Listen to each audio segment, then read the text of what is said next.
Kapag panahon ng Kwaresma o summer ay marami talagang mahuhuli na hipon, lalo na kapag nililimbas o kinukunan ng tubig yung mga part na pwede mong pagkuhanan ng hipon. At pansin nyo rin mga kamasil, sobrang lalaki ng mga urang at itong kasili mga kamasil, grabe sobrang laki. Bali ito nga pala yung kasili na pinana namin sa bukid na hindi namin nakuha. Ito panoorin nyo mga kamasil kung paano namin pinana na hindi namin natama. Abo, perfect man din.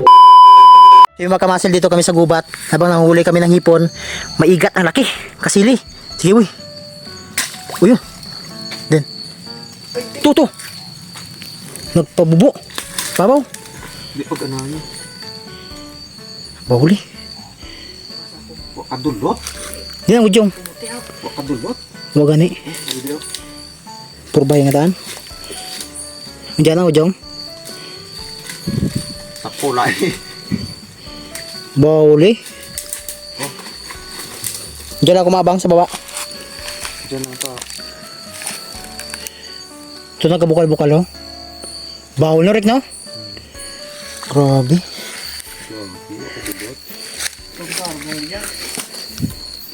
Hindi pa puro ka sa kun. Bukong kasili. Yung mga huli natin mga kamasil oh. Nanguha kami ng hipon at banag. Ilago, ba't yun ito? Ulogid boy. Ulogid. Panaa. Bati. Yago yung battery na nahulog pa.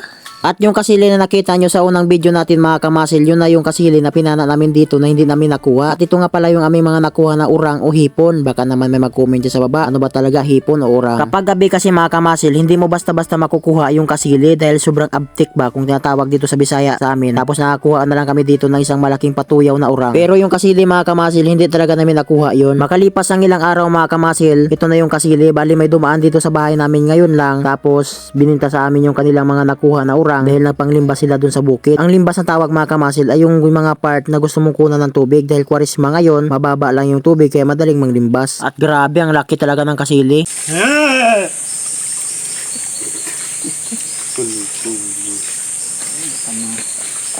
Bawol. Yan urang ba? Babo tani to dawiyaw. Pilang kilo kaya? Mahal tanga kortaran. Congrats.